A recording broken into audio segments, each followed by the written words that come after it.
जिस स्थान, देश, भूमि पर निवास करने वाला जो जन होता है, उसके व्यवहारण, आचरण, चिंतन का स्वरूप संस्कृति का बोध कराता है और यह पारंपरिक भी रहता है।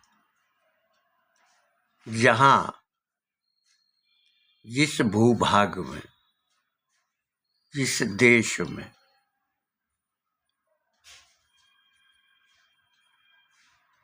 जो पारंपरिक प्रकृति है, उसको अपनाया जाना या उसमें समृद्धि का बीज डालना, सिंचन करना, जो उच्छिष्ट है उसको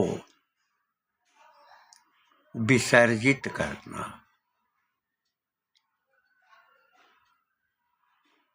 यह स्वभाव जब अपनी धारा में बना रहे तो वही संस्कृति का मूल रूप होता है। अतीत इतिहास का बोध कराता है। अतीत जीवन शैली का ज्ञान कराता है। अतीत ज्ञान के प्रवाह का बोध कराता है और उसमें सुख दुख की स्मृतियां भी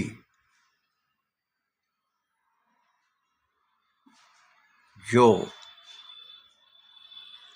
परंपरा में रहती हैं, उनको अस्थायित्व प्रदान करना मानव जीवन की धारा का एक स्वभाव है। केवल राजाओं की या शासकों की या सत्ता संचालकों की कहानी और उसका चित्रण इतिहास नहीं है। इतिहास भौतिक समृद्धि, आध्यात्मिक बोध, ज्ञान, साहित्य, शास्त्र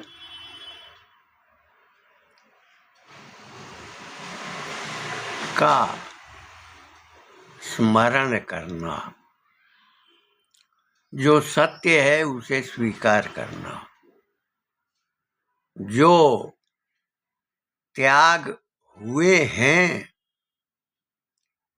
उनकी स्मृति में त्यागियों की परंपरा पैदा करना। वर्तमान में अगर समाज को संस्कारित करना है, उसे श्रेयस्कर बनाना है, तो अतीत उसका आधार होता है। जैसे मानव जीवन के लिए भूमि भूत तत्व है, मिट्टी उसके जन्म और उसके विकास का आधार बिंदु है। भोजपुरी में माटी शब्द का प्रयोग होता है और माटी तो सारे जीव हैं, सारी प्रकृति, जो प्रकृति है, जीवन है, जब पांचों तत्व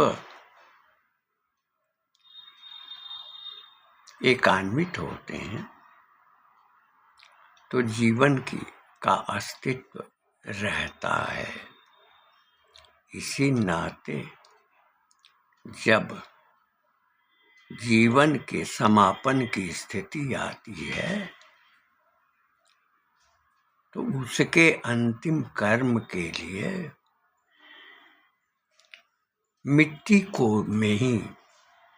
मिट्टी के स्वरूप में ही उनका परिवर्तन होता है। जब शव यात्रा निकलती है तो यह कहा जाता है कि मिट्टी जा रही है। किसी की मिट्टी कब्रिस्तान में जाती है, किसी की मिट्टी, जो पारसी समाज है, छतों पर रखी जाती है और किसी की मिट्टी स्मशान में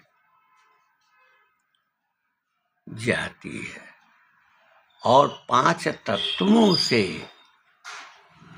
जो जीवन का निर्माण है उसमें क्षिति, मिट्टी, जल, वायु, आकाश और अग्नि, ये पांचों तत्व स्मशान में चिता लगाते समय या प्रज्वलित करते समय उनके अपने अपने हिस्से में चली जाती है, लेकिन जो तन है, शरीर है, वह मिट्टी में, भूमि में समाहित हो जाता है और वह स्वयं मिट्टी बन जाता है। इन पांचों तत्वों की आधार भूमि पर जीवन का अस्तित्व है, जन का अस्तित्व है और जन वंशानुगत पारंपरिक स्थिति में पीढ़ी दर पीढ़ी आगे बढ़ता रहता है। अतीत हमारे सामाजिक, आर्थिक और वैज्ञानिक तथा ज्ञान की सीमाओं से बहुत विस्तृत है। जिसमें जितनी क्षमता होती है वह उतना ही ग्रहण करता है। विश्व के पटल पर जो सप्त महाद्वीप हैं, सप्त सागर हैं, वहाँ जीवन के स्वरूप, जीवन जीने के स्वरूप में भिन्नता है। जो जम्बू द्वीप है उसका विस्तार है और जम्बू द्वीप में ये सारी निधियां विद्यमान रही हैं परंपरागत रूप में। ये अतीत का बोध कराता है। और उस समय विशेषकर भारतखंड, भारतवर्ष, आर्यावर्त या आर्यावर्त अपना अतीत समाज की धारा में प्रवाहन पाता रहता है। जो भी उस धारा में शुभ हैं या अशुभ हैं, सुकृत हैं या दुष्कृत हैं, उसको जान कर, अनुभूत कर, जो आवश्यक है समाज की गतिशीलता के लिए, संस्कृति के प्रवाह के लिए, पारंपरिक रूप में विकास के लिए, वो ग्राह्य होता है, ग्रहण किया जाता है और अपनी अगली पीढ़ी को स्थानांतरित होता रहता है। ये स्वाभाविक चेतना है। भारतवर्ष अनेक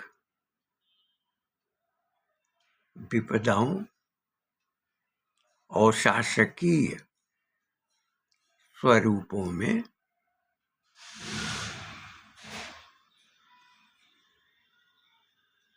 घात का अनुभव यहाँ निरंतर हुआ है। अंग्रेज इतिहासकार, मैं ये कहूँगा कि वह इतिहास कालक्रम के अनुसार जो निर्धारित होता है, अगली पीढ़ी को स्थानांतरित करने के लिए शिक्षण के माध्यम से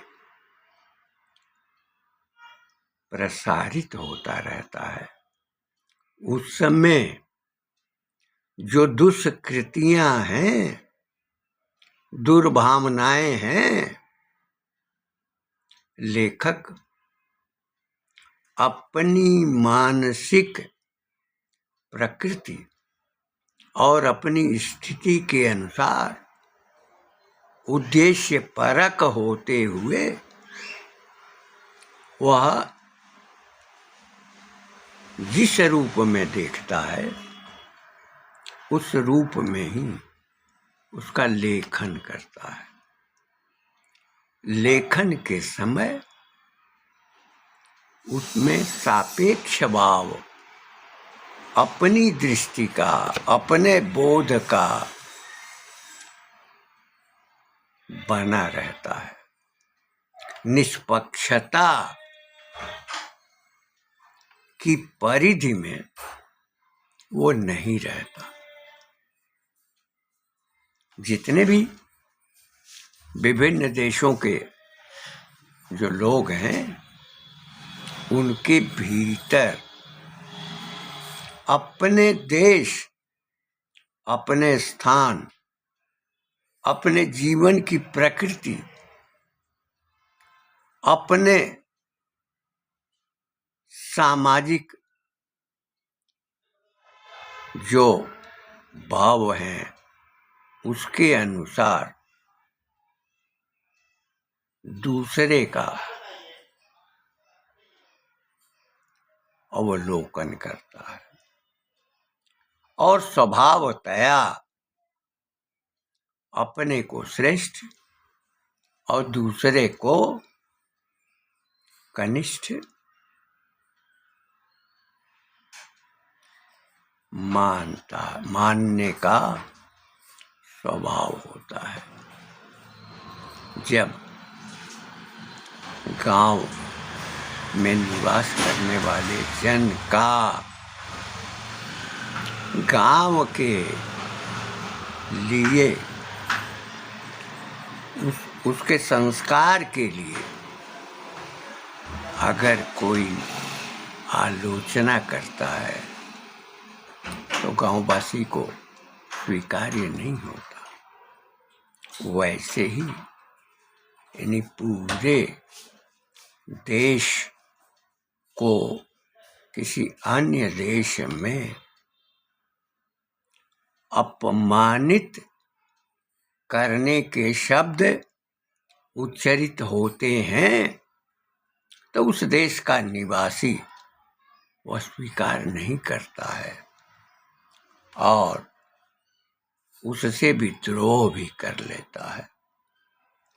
लेकिन जो भी इतिहास हमारी धारा में रहे हैं, पुराणों, स्मृतियों, उपनिषदों, कथाओं, जो साहित्यिक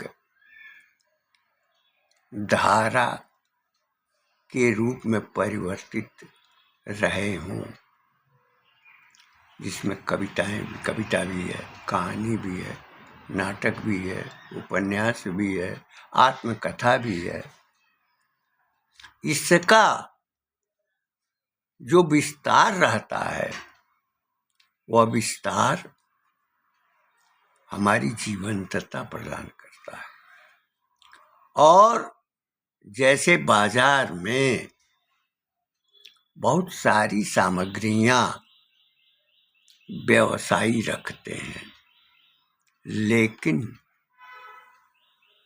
अगर चयन करना हो बाजार में तो जो अपनी आवश्यकता के अनुकूल होता है उसी को ग्रहण किया जाता है। यह प्रवृत्ति है। वैसे ही अतीत के संदर्भ की वह स्मृतियां जो मानव कल्याण के लिए हों, जो देश की अस्मिता के लिए हों, जो राष्ट्र के रक्षण के लिए हो। और राष्ट्र का रक्षण कैसे होगा? जहाँ संस्कृति होगी, परंपरा होगी, साहित्य होंगे, श्रुतियाँ होंगी, स्मृतियाँ होंगी, वहाँ से ज्ञानार्जन करके और संस्कारित होकर हम भविष्य के लिए हमेशा प्रसारित करते रहेंगे। हमने कहा कि पीढ़ी दर पीढ़ी ज्ञान की धारा को विकसित करना, प्रवाह में लाना, भविष्य के अंतराल तक उसे पहुंचाना। जैसे अलेक्जेंडर पुश्किन का हमने उदाहरण दिया है वीडियो में कि वह अतीत के खूंटे से में रस्सी बांधता है और वर्तमान में लाकर और भविष्य के लंबे अंतराल तक उस रस्सी को पहुंचा देता है। यही है राष्ट्र चेतना का स्वरूप। तो राष्ट्र के जो आधार तत्व हैं, संस्कृति है, परंपरा है, साहित्य है और जितने भी ग्रंथ हैं, उन ग्रंथों के आधार पर ही मनुष्य जो चिंतनशील होता है वह बोध कराता है। जो कथाएं चलती हैं या वैदिक या पौराणिक पुराणों की कथाएं विशेष अवसरों पर बराबर आयोजित होती हैं। दाह संस्कार के बाद जब क्रियाकर्म की स्थिति बनती है तो गरुड़ पुराण सुना जाता है। इसी प्रकार सैकड़ों पुराण हैं, उपनिषदें हैं।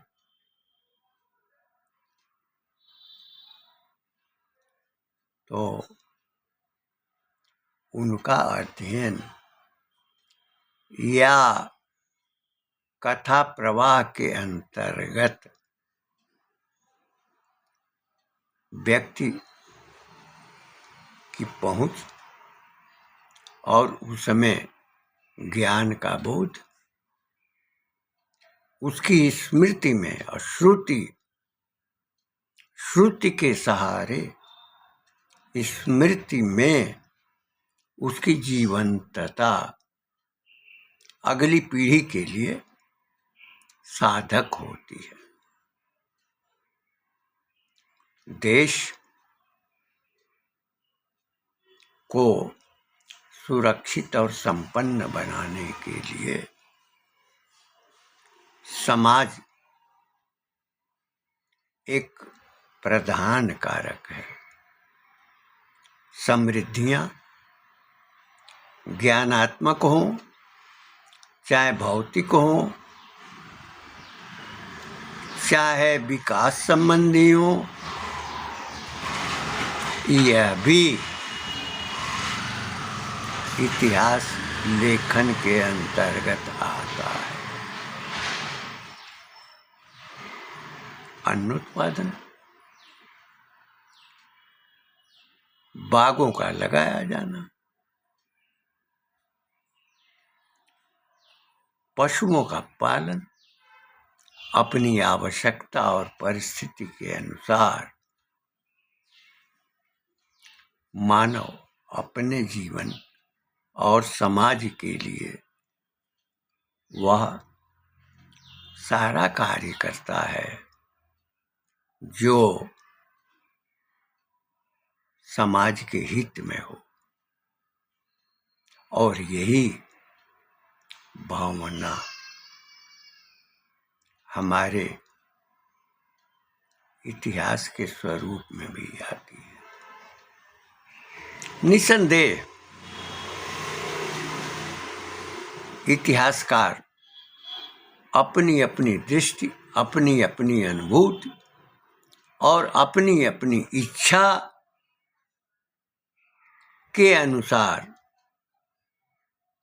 क्रियात्मक रहे हैं और उनसे निर्गत जो ज्ञान है वो ज्ञान में मत भिन्नता है। मत भिन्नता का आधार यही है कि या तो वह स्वयं किसी धारा से जुड़े हुए हैं,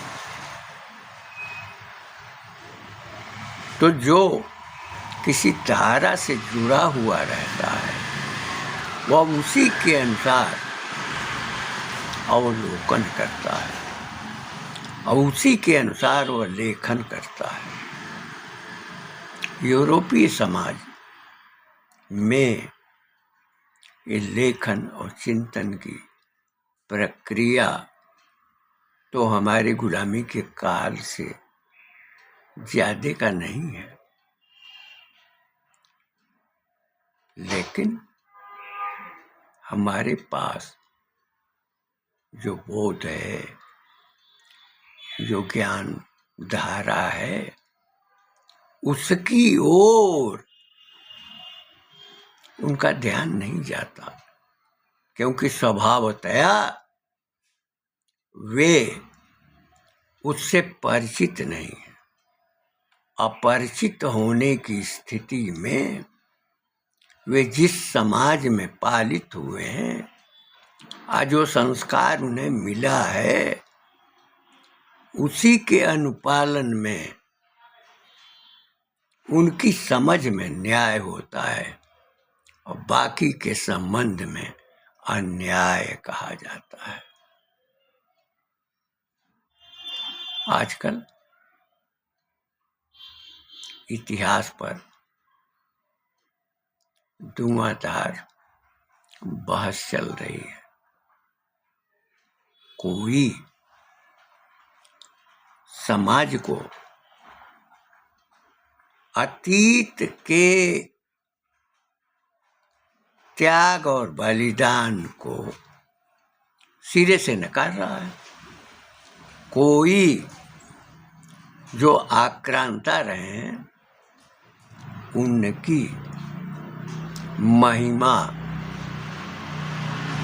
का मोह रखते हुए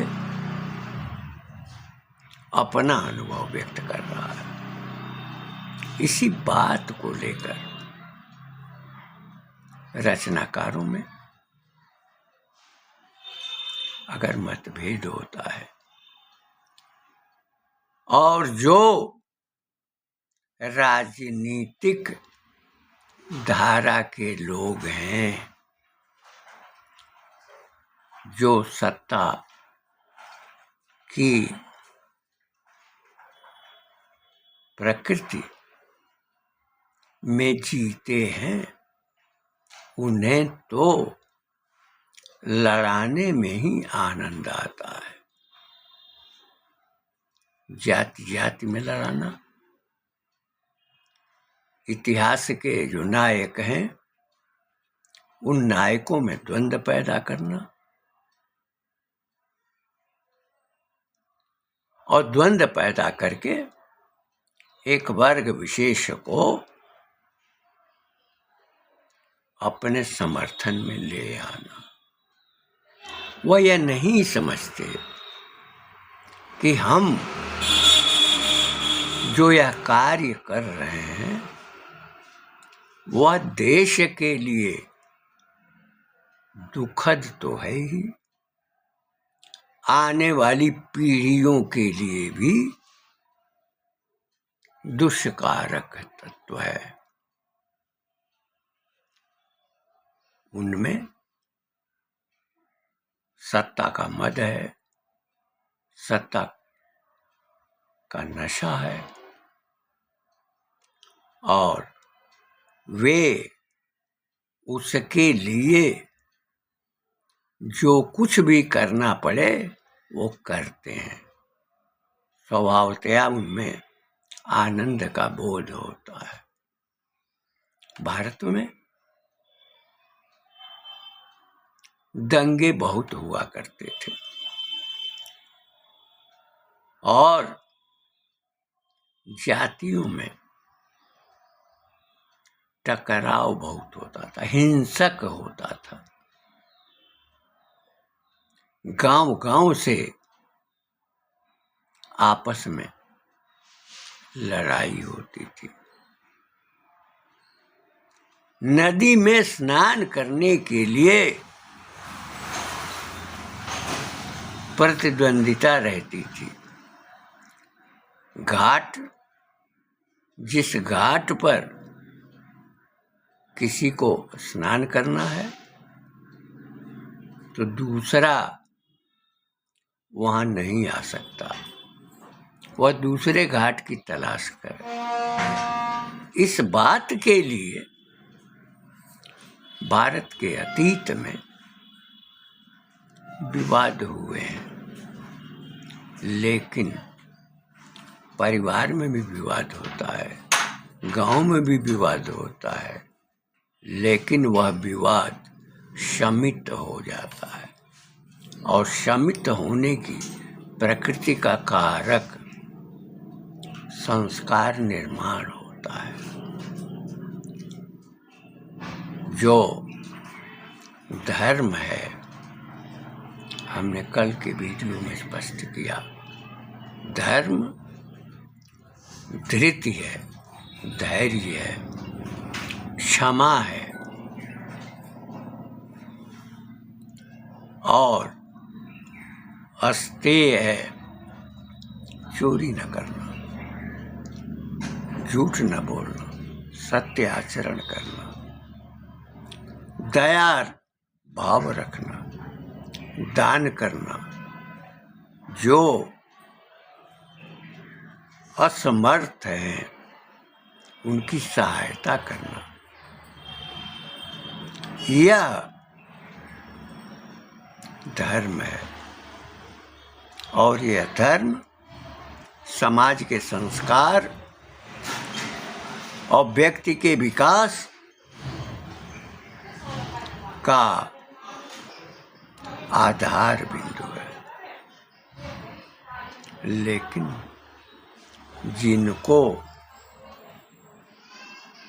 जीव के जीवन का भाव नहीं रहता है, वे तो हत्याओं में सम्मिलित होकर और अपनी कामना के अनुसार मांसों का आहार भी करते हैं। जीव दूसरे जीव के लिए भूख का साधन होता है। यह कार्य निसंदेह 47 के बाद नहीं हुआ। हमारी शिक्षा, हमारी चेतना, हमारे इतिहास की विकृति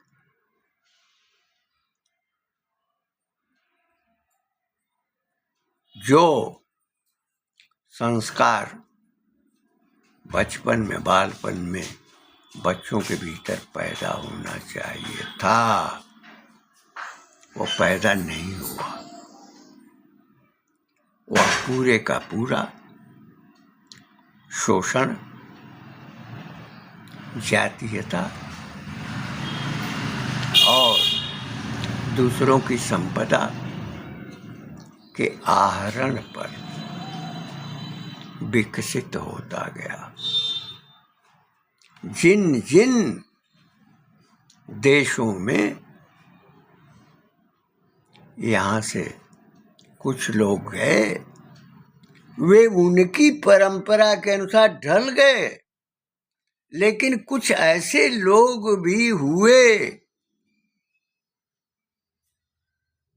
जिन्होंने अपने मूल संस्कार को त्यागा नहीं और उसको अपनाए रखा। यहाँ आकर भी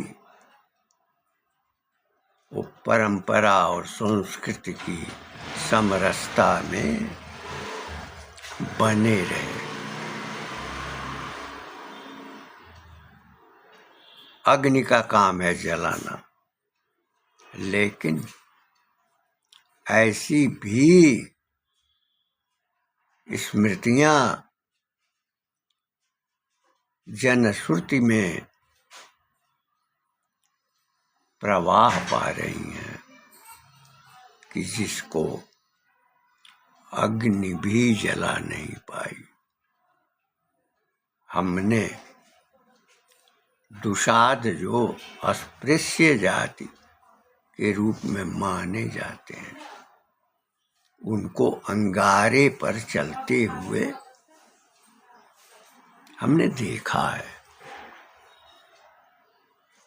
अग्नि की उपासना करते हैं, अंगारे पर चलते हैं नंगे पांव। तो जिसको अंगारे भी जला नहीं पाते, इस प्रकार का तप का भाव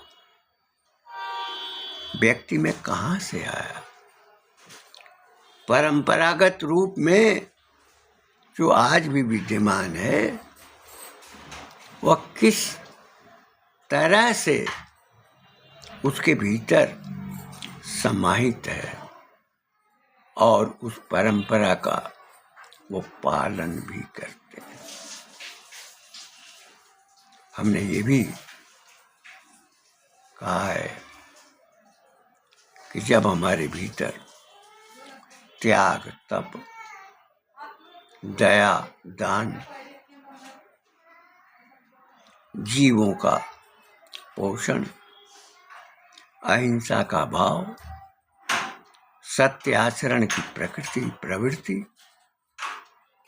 की निरंतरता समाज में बनाए रखने के लिए उपदेशक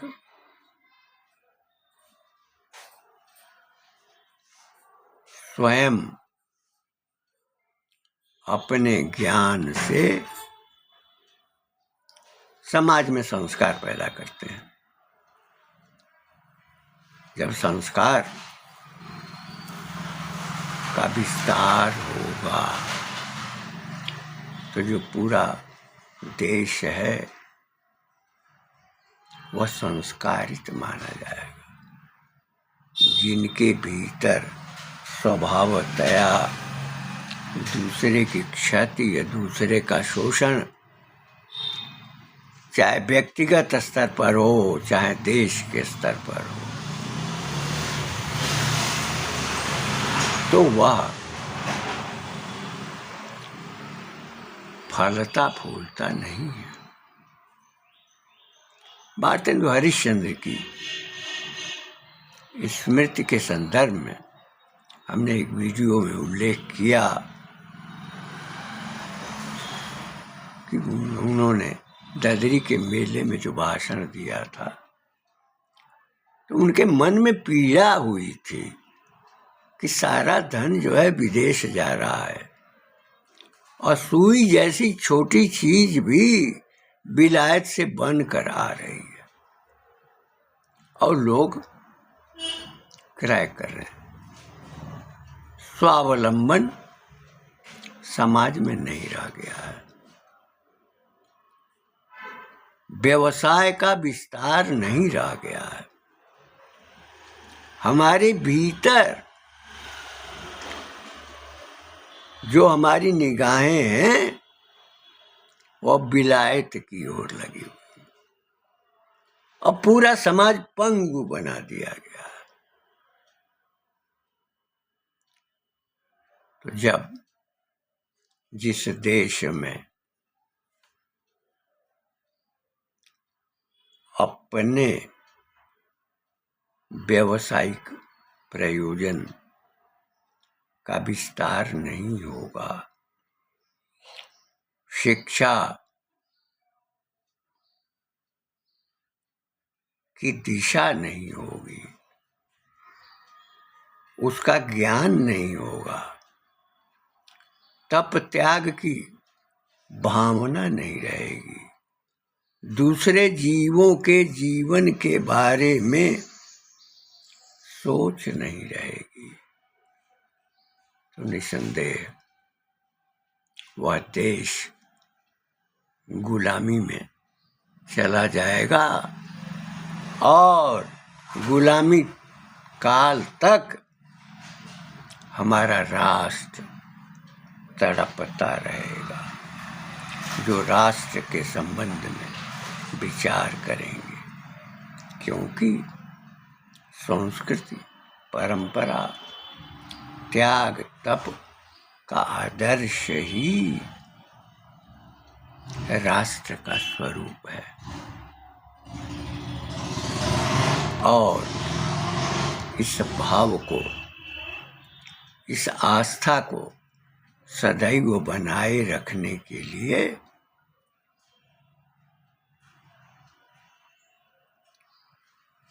राष्ट्र गौरव का अनुभव कराया जाता है। दुखद बात यह है कि जो भी आवश्यक था सामाजिक विकास के लिए, जीवन की धारा के प्रवाह के लिए, वह अपने प्रारंभिक काल से इन सब को उपेक्षित करती चली गई, क्योंकि उसकी आंखों पर चश्मा तो विदेश का ही था, उसी की दृष्टि से देखने की उसकी भावना थी। तो भारत आत्मनिर्भर कैसे बनता, जहां महलों में निवास की कामना होती है, जहां परिवार एकल होते हैं। अगर एकल परिवार चिंताग्रस्त या शोकग्रस्त या अभावस्थ स्थिति में हो, दूसरा उसको कैसे देख सकता है। संयुक्त परिवार में आपसी मनमुटाव तो रहता है, किंतु जो दुर्दिन है, दुख और वेदना का प्रसार है, तो वहां से आशा भी मिलती है, सहारा भी मिलता है। और इस संस्कार की प्रचुरता अगर पूरे देश में रहे तो जन के भीतर राष्ट्र के प्रति श्रद्धा बन जाती है। पर्वतों से जल की धाराएं निकलती हैं, नदियां प्रत्येक क्षेत्र को उसकी प्यास को बुझाते हुए और समृद्धि का अवसर देती हैं। यदि व्यक्ति के मन में नदियों के प्रवाह की कामना या कल्पना जैसी प्रकृति होगी, निसंदेह अपने पड़ोसी, अपने गांव के लोग और अगर किसी दूसरे स्थान पर भी वो निवास करते हों, तो उनके भीतर जो दुखिया है, उसके दुख के निवारण की, जो भूख और प्यास से ग्रसित है, उसको भोजन और पानी की व्यवस्था करने की, यही हमारे जीवन की धारा है, जिसका विनाश हमने किया है। और उसी के परिणाम स्वरूप आज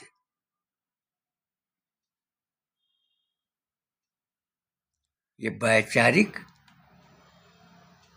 और गाली गलौज की प्रकृति वाला चित्रण सामने आ रहा है। हम भूल गए हैं कि जिन्होंने समाज और देश, जिस किसी भूभाग में सत्ता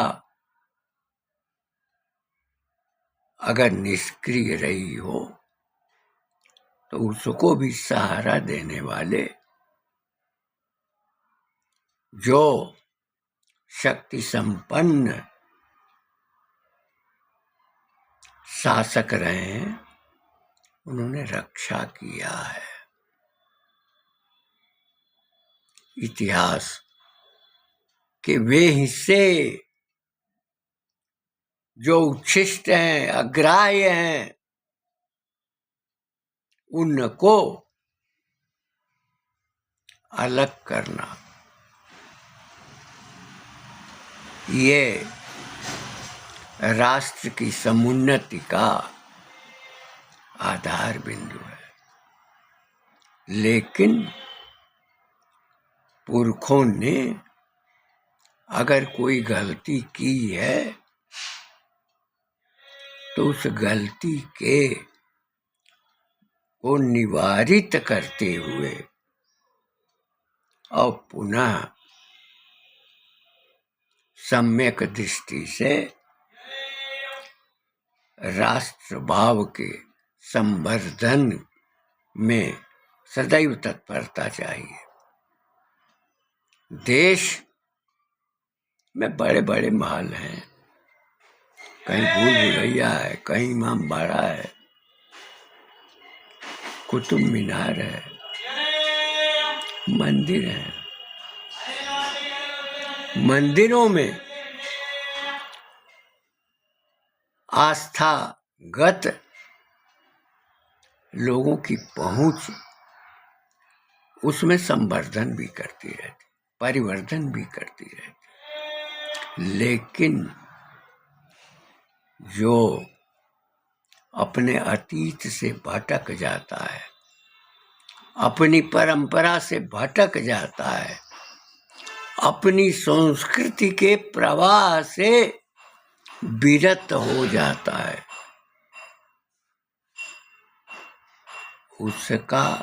उसकी स्थिति उसी प्रकार की होती है कि एक शिशु मेले में कहीं खो जाता है।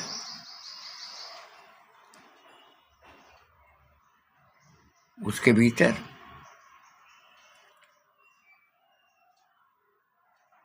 वह शक्ति नहीं रह पाती, क्योंकि न उसका कोई आदर्श है और न उसका कोई प्रेरणा स्रोत, न उसके पास अतीत का बोध है और न उसके पास चिंतन की क्षमता है।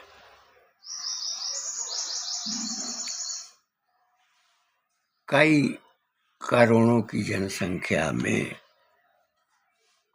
सारे लोग इस प्रकार की दृष्टि को नहीं लाते, लेकिन जिनके भीतर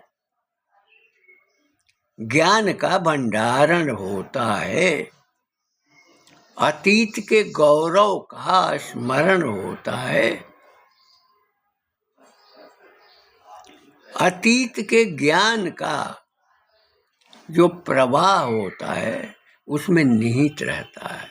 इस नाते वो हिमालय की रक्षा की भी कामना करते हैं, क्योंकि उसी से जन का पोषण है, नदियों के प्रवाह से। जितनी भी नदियां हैं वो जीव और जीव के जीवन के लिए आधारभूत तत्व है। प्रदूषण करने का स्वभाव जीव का, प्राणी का होता है, लेकिन प्रदूषण रहित परिवेश में वह जीना चाहता है। कथित आजाद भारतवर्ष में, भारत में, खंडित भारत में ये प्रदूषण चाहे सामाजिक हो, चाहे राजनीतिक हो, चाहे ज्ञानात्मक हो, प्रदूषित करने का कार्य सत्ताधिकारियों के द्वारा किया गया है और वर्तमान में भी जो राष्ट्र की धारा से, संस्कृति के प्रवाह से उनका कोई संबंध नहीं है और न संबंध रखना चाहते हैं। उनमें संस्कार नहीं है। वो अब विदेशी संस्कृति और प्रकृति में पले हुए हैं और उसी के चश्मे से भारत के अतीत को देखते हैं, भारत के संस्कार को देखते हैं, उसको परिवर्तित करने का, बदलने का, मतांतरित करने का प्रयास करते हैं। और यह कार्य सत्ताधारियों ने किया है। इसलिए जो वेदना है सामाजिक, आर्थिक, और अब वेदना अतीत की ओर मुड़ गई है। संघर्ष पैदा करने का जो कार्य है, युद्ध कराने का जो कार्य है, वो कराने वाले विदेशी संस्कारों में पले हुए और विदेशी विचारधारा में जीने वाले लोग ही हैं, जो मिट्टी को, कंकड़ पत्थर को कंकड़ ही समझते हैं, लेकिन जिनके भीतर कंकड़ शंकर होता है तो कल्याण की कामना होती है। ये मिट्टी स्वर्ण पैदा करती आई है। सनातन की धारा में, वैदिक परिवेश में, उपनिषदों के ज्ञान बोध में, रामायण और श्रीमद् भागवत के संस्कार में उसकी जीवंतता विद्यमान है। लेकिन उसकी जो शाखाएं हैं, शिखाएं हैं, उनको काटने वाले उसी पश्चिमी चिंतन धारा के भारत में लोग हैं। वे यह नहीं समझते कि बाढ़ का पानी जब उनके घरों में आएगा और उनके घर जो है बह जाएंगे। उनकी सोच ही इतनी विकृत है, उनका चिंतन ही इतना घातक है, तो अपने स्वयं बिक करके अपना जीवन तो काट लेंगे, मतांतरित होकर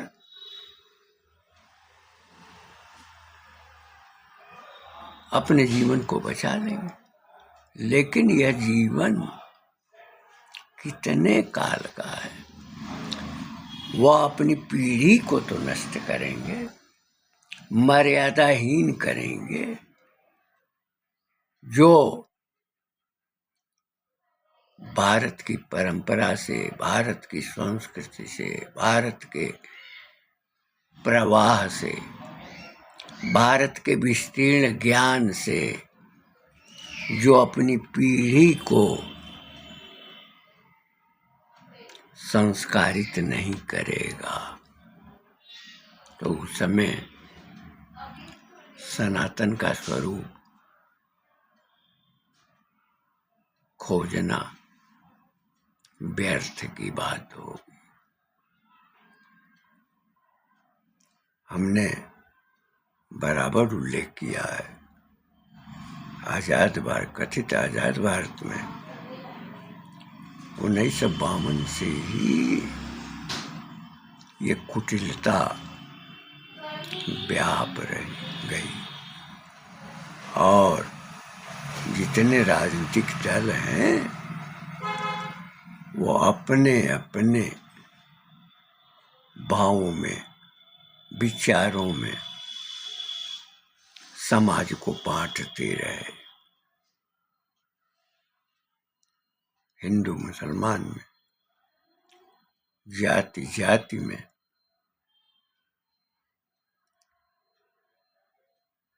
विद्वेष पैदा करने का भाव और स्वयं में स्वार्थ की प्रगाढ़ता सदैव विद्यमान रही। मैं अपनी वाणी को विराम देते हुए यह कहना चाहूंगा कि जो भी व्यक्ति उस समय त्याग और तप, पराक्रम, धैर्य, क्षमा, दानशीलता, इंद्रिय निग्रह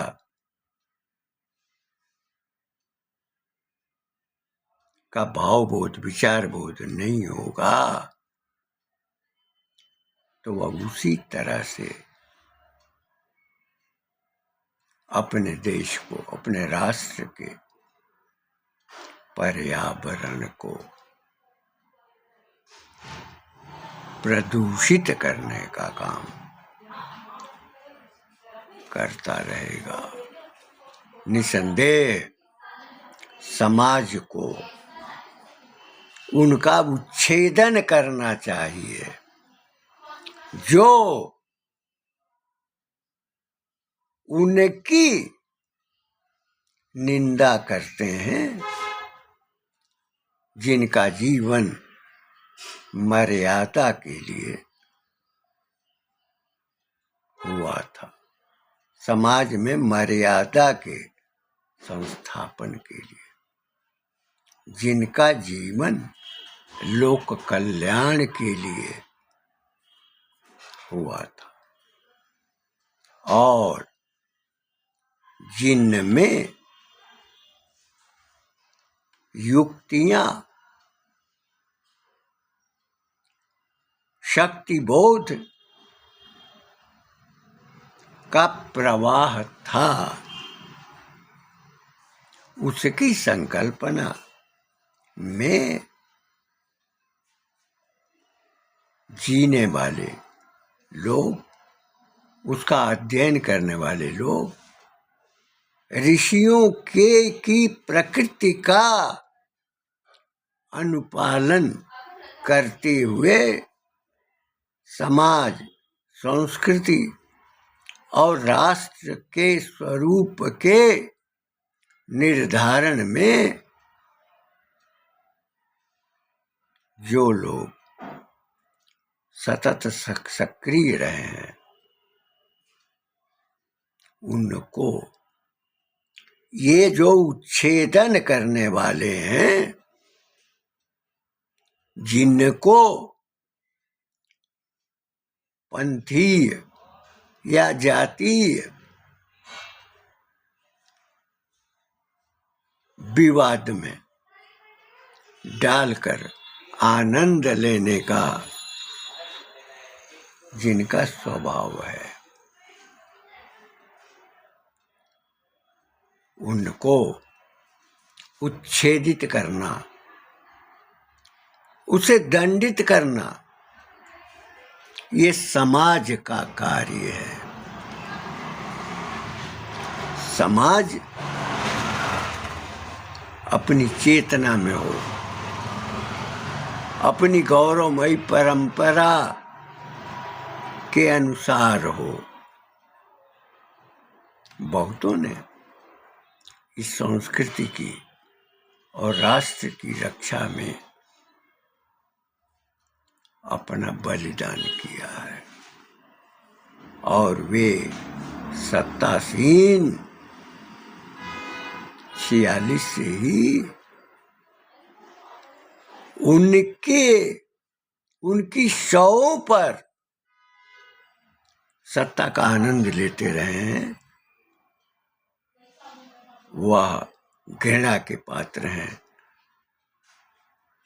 और बहिष्कृत किए जाने योग्य।